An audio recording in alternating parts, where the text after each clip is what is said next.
the Celtics last night had a dominant performance against the Dallas Mavericks. Yeah, beat your Mavericks. Yeah, listen, they played the third game in 4 nights. I'll give them some leeway. I'll give Dallas some leeway. Kyrie already ain't show up. I hate Dallas for making that a thing now. What? Just giving teams that Leeway play the for the third night. back-to-back. Yeah, I hate him so much.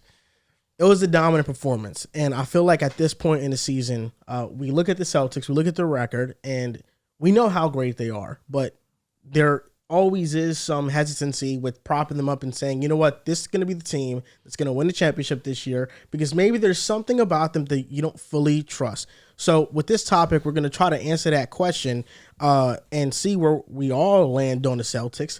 And that's, can anybody stop the Boston Celtics, whether that's in the East, whether that's in the Western Conference?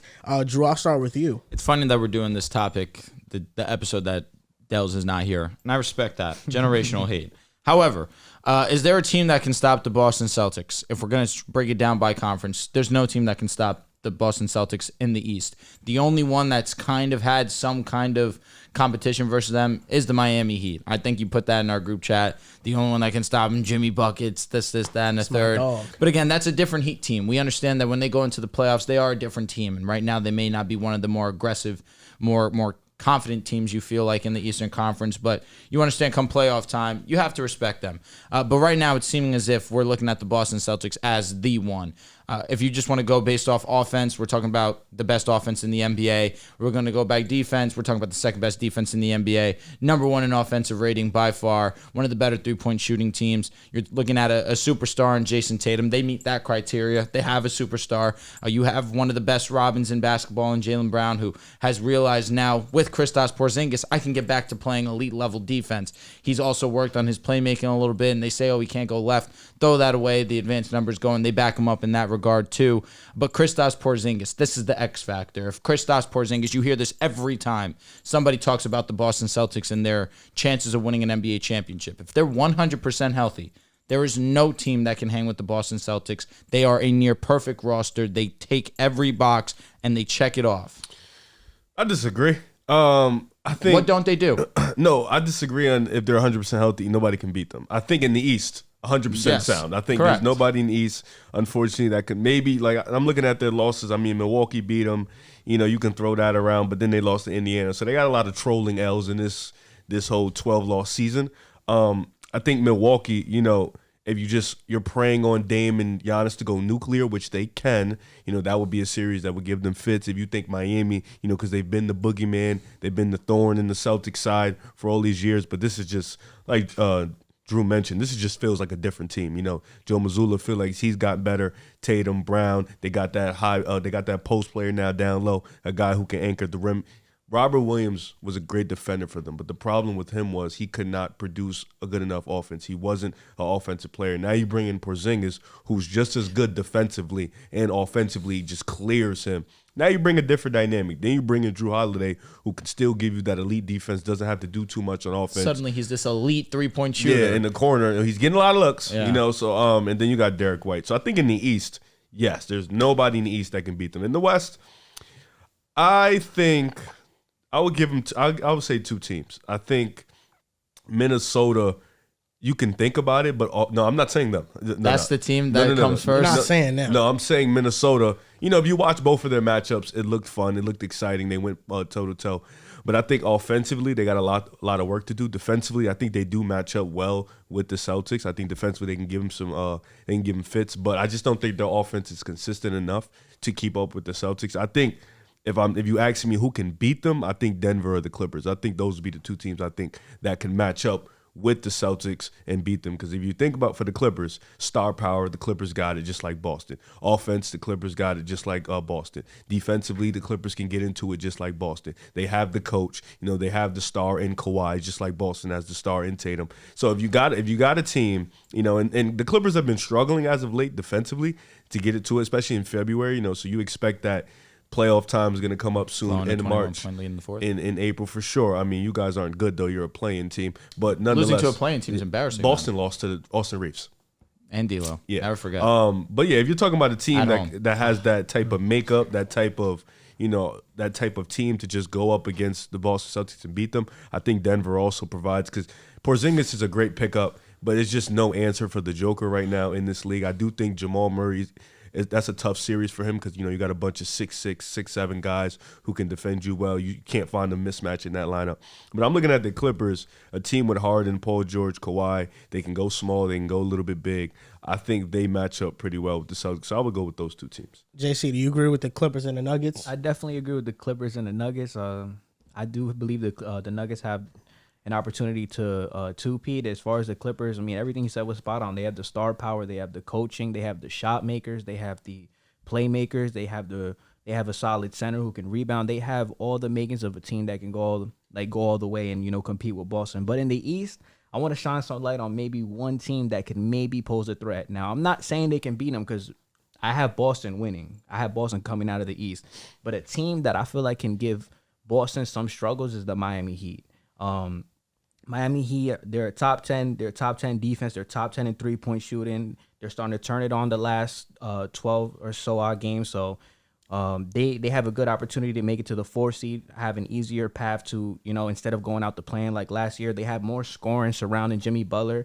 And this time, it looks like it's going to happen, but we don't know it's 27 games, but they can be relatively healthy going into the playoffs. A lot of the problems last year with Miami was scoring. I feel like Tyler Hero, I feel like Hawkins, I feel like all these guys implemented together can help Jimmy Butler with the scoring load.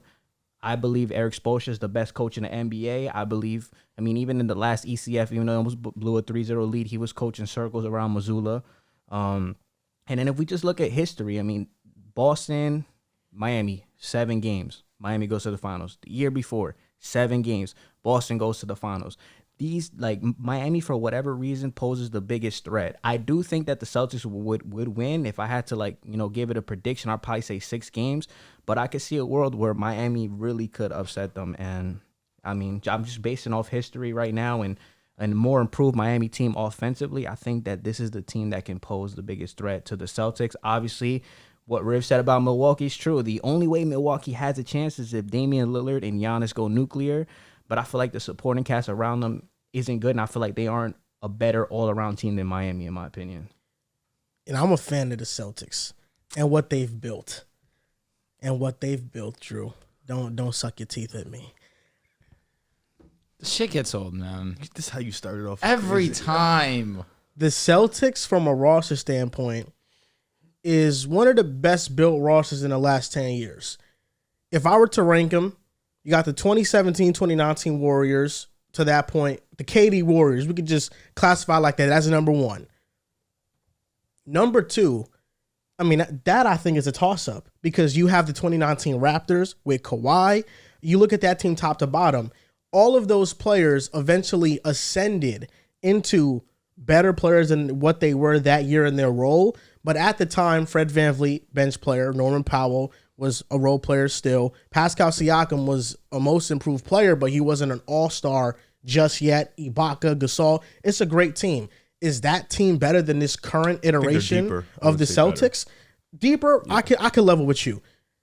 The Spurs get slept on. The 2015-2017 Spurs with LaMarcus Aldridge and Kawhi Leonard, I mean, that team gets heavily slept on, and they should be up here too. That team is one of the best built teams in the last 10 years. You got the bubble Lakers, the 2020 Lakers. I was going to say 2016 NBA, Cleveland Cavaliers. Yes, can't forget about the 2018 Rockets. Yep. They didn't win a championship, though. But if you go down the list, what is this? What is this face you're giving me, man? No, JC. It's JC, bro. He started laughing. That's why I laughed. You would put the 2016 Cavs up here? Yeah, they beat the best team ever. I think they went. You have to. Second best team ever. No, I think they went nuclear, but from a roster standpoint, we're talking about like built roster. I don't think they would go up with these teams. I think they went nuclear, yeah. But I wouldn't like built roster. That's why. I don't know, man. We had some pretty. Team, we had some pretty great players on that squad. Kyrie, JR, LeBron, obviously. Cool. Tristan Thompson was very good. It was a good roster. Got paid. I don't know if it was great though. I just think LeBron and Kyrie. LeBron, Kyrie, Kevin Love. If it won a championship, it's a great roster. I'm not gonna lie though, he's right in the way. Like it was really just a Kyrie and LeBron show. I'm gonna keep it. J.R. Smith pitched in a little bit too. With, JR definitely did an excellent job in that series. But to your point though, the teams I just mentioned, outside of the KD Warriors, which one sign and seal are you saying, oh, they're more talented than this current Boston Celtics team? The only one I would think about is 2017 Spurs. They were fucking What about last year's Denver Nuggets? About Toronto? Toronto, I think they're deeper. Toronto's I wouldn't say they're as Toronto's talented. deep. I think think Boston's Denver- first 6 clears Toronto's It's a first good 6. answer, but to me, it's the Jokic, Jamal Murray show, and then can't forget about KCP, Aaron Gordon, and we didn't MPJ. even have MPJ, who was a defensive playoff riser. I do think that this Celtics team, top to bottom, is more talented. I don't disagree wholeheartedly for the fact of you have unbelievable players at every single position. You have 2 elite defensive guards who both are shooting at a very efficient clip. I'll put it like this. Boston's next 3rd or 4th guy would be the 3rd best player in Denver. Yeah, their big Porzingis- three's insane. So Their big it's like three's if it insane. goes to that, it gets to that point. It's like I agree. Yeah, They I have just the think best third overall- option in the NBA. By Overall, far. the Denver Nuggets just put it together, and they were an amazing team. I've seen people make this comparison before that these Celtics are the 49ers of the NBA. It makes some sense. I mean, you look at the Celtics roster, Jaylen Brown is arguably one of the best second options in the Absolutely. league. Porzingis is the best third option in the NBA. Derek White is the best role player in the NBA. Him and Herb. Drew Holiday, 63% on corner threes this Stupid. year. It's been absurd. He is, a lot of NBA players have voted on this, the best perimeter defender in the NBA, according to NBA players. You know, you got to trust NBA players and their opinion on this. They have voted him. But the guy at the top, just like the 49ers, the guy at the top, the quarterback, will that quarterback be able to lead you to the win? We're gonna question Jason Tatum. Celtics, again. Jason Another Tatum. episode. bro we're just called him questioning Brock Jason Purdy. I just want you to.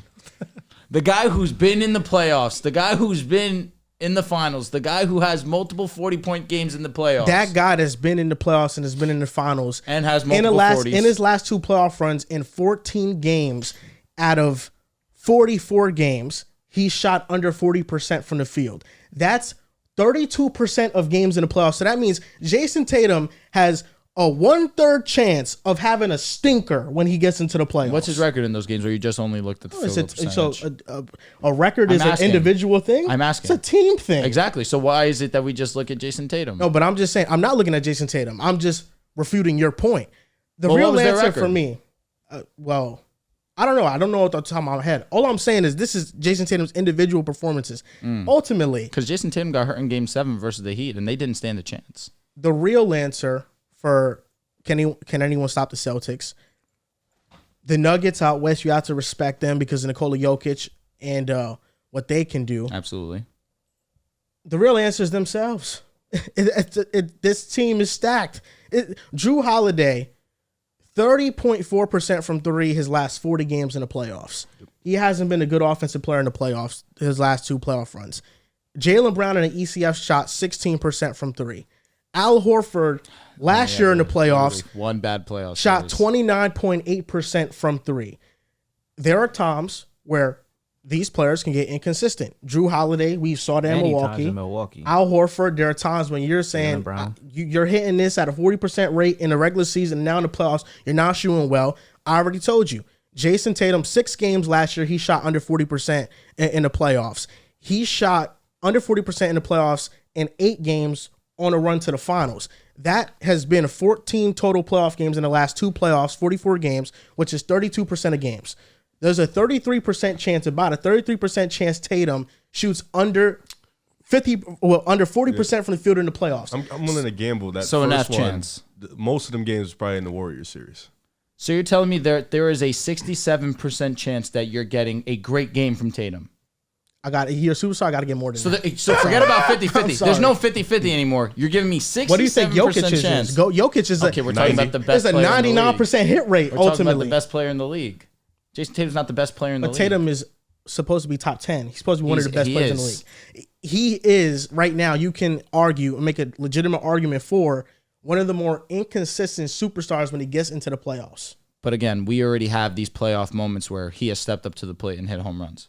Okay, he stepped up to the plate, but still his body of work in totality, he's one of the more inconsistent playoff performers amongst these superstar players. The regardless truth is that we've seen Jason Tatum in these moments and back against the wall, he still was able to go in Milwaukee, outperform at the time the best player in the world. Only in Game 6. And force a Game 7. The Joker was always the best, man. always the best. He was not always the best. When he dropped 50 in Game 6 to close out the NBA Finals, Jokic was not considered better than him. I thought he was. Okay, then you were at the time delusional and hoping and praying. Denver was just injured, to be fair. They were injured. Yeah. So, Riff, to answer your point, on the run to the finals, 4 of those games where Tatum shot under 40% were in the finals. Figured. 2 of them came against Miami. One of them... Was it Game 1 in the Milwaukee? 2 of them came against Milwaukee. Game 1 and in Game 3, he shot 21% from the field, 4 for 19. Now, talk to me about Game 6 and 7, just real quick. Well, Game 6, he had 46, and then Game 7, he had 23 points. Oh, that was the Grant Williams massacre. I think we need to lock in on those 4 games in the finals. No, for sure. That was Because definitely in the the finals, biggest. 3 for where, 17. He shot 17% from the field in the finals. I remember. 3 for 17, strapped. 8 for 19, 9 for 23, 8 for 23, 10 for 20, 6 for 18. I mean, yes, Christ. he is the most inconsistent superstar when it comes to the playoffs. That Warriors defense was good as fuck. That's though. why if I had, Bro, 17. that's crazy. terrible. Andrew Wiggins had him in a box. Yeah. He did. And they won that game, by the way. 3 for 17. Game 1 when three he shot- shot. Oh, they won. But they because won. how many assists did he have? He was on his Anthony Edwards before Anthony Edwards was a thing, right? No, he had Oh a good my playmaking goodness. day. I'm asking a He question. had a good playmaking day. Because he had 14 assists, correct? He had 13. 13, excuse me. 13 assists, but they still won that. He game. was on his Anthony Edwards. turnovers too. He did. He did. did. He also let that. I think It's he like broke one a of the record. all-time amounts of turnovers that a posted I run. hate that for him. I feel like, and I don't know, correct me if I'm wrong. I feel like if collectively we all trusted Jason Tatum a little bit more, there would be no question as to who everybody has winning the NBA championship this year. I mean, for me, it's not only Jason Tatum; it's Drew Holiday too. I've seen him put up so many stinkers in the playoffs, It's a fact. especially as a scorer. Jaylen Brown. I mean, even from last year, that how many turnovers did he have in that game 7? They had like 9 turnovers. But JC, true or false? Jaylen Brown has not had a bad playoff series before that one. Question. bad that's- playoff series? Nah. Bad. I don't remember Nah, him not having bad. a bad. Not He's almost a 100% success rate in the playoffs. Shooting outside of that one. 16% from the But to three be in that fair, ACF. the It was year bad. before, the problems he had in Miami last year, the year before he had the They were same problem. evident. They just weren't as big as last Emphasized. year. Mhm. So you're saying if we trusted Tatum more, we would have Boston as the clear cut favorites to win it all. Yes, I mean correct? they're still the favorite scorer in Yeah. the sports But books. we don't care about sports. We talk about in home. 100%. So I'm asking you this question: how many players Hate being a fan. do you trust more than Tatum? Out of all these teams are in the playoffs right now, so exclude the playing teams right now, 1 through 8, To perform East better? West. How many players do you just trust more than Tatum? Jokic. Nikola Jokic, Yeah. Luka Doncic, Giannis Antetokounmpo, Kawhi. Yeah. Steph Curry, Oh, I said not the playing, but sure, you keep going. Kawhi Leonard. Kawhi. He mentioned it. SGA has been there. I trust him more though. I do. See, and I this do. is and Yo, this is Rip, and real this quick, is, real quick. I had a question. Yo, is it crazy to say you trust Jimmy more than Tatum? No. In the playoffs? Okay, It's I not was going crazy. to throw that But, one in there too. I but was this throwing is where Jimmy in my there, too. problem stems from because your answer right there saying I trust SGA more without any actual evidence, but That's you have my all faith. the evidence in Tatum can't say is implying that this is sheer hate. It's not sheer hate. has I to just be. gave you evidence. You didn't give me evidence. I mean, SGA. I You think gave me no. faith. There's, Faith is there's an no. evidence. There's no. Faith is hope. There's no evidence Statistical with evidence SGA in to the prove playoffs. this. In the playoffs, there's no evidence with SGA. For sure. But- Just blind faith. From what I've seen in the regular He is season, amazing. what I've He's seen, amazing. I've seen him be able to score at all 3 levels at the efficient rate that he's scoring at. He's damn near 50, 40, 90 for a guard this year with the volume and the mid-range shots. He's shooting 88% from the free throw line, 39% from 3. Is he shooting and 39 right now? 50% He from the is. field. He is. He's damn near 50, 40, 90. I think that would translate. And I think his play style is more transferable and to the playoffs than Jason Tatum's. And I think his playoff style makes for a more consistent brother, he's brand taking of 3 basketball. attempts. 3 attempts, 39%. That's okay. I mean, attempts a game. it's raised month by that's- month. 3 attempts. terrible. I mean, that's not his game. It's not really good. It's not his game though, so it's not. It's really not his game. I mean, you could argue, Tatum, of course, he takes more 3-point shots than SGA. Makes sense. But SGA gets to the basket 24 times a game, Yeah, which no, is much SGA more than Tatum. But Tatum in his own right is an elite finisher. Yeah, but he doesn't get to the basket like SGA. But then That's you the could point. say, you could argue the same way. Oh, but SGA is shooting a better efficiency than Jason Tatum from 3, but he doesn't shoot the ball from 3 like Jason Tatum does. No, I think Tatum's a better 3-point shooter. I never said SGA was a better 3-point shooter than Tatum. SGA 's a better I'm just saying mid-range that. SGA, That's a clear. SGA's a better you talk mid-range about shooter. who drives to the basket better, who finishes in the mid-range area better, it's SGA.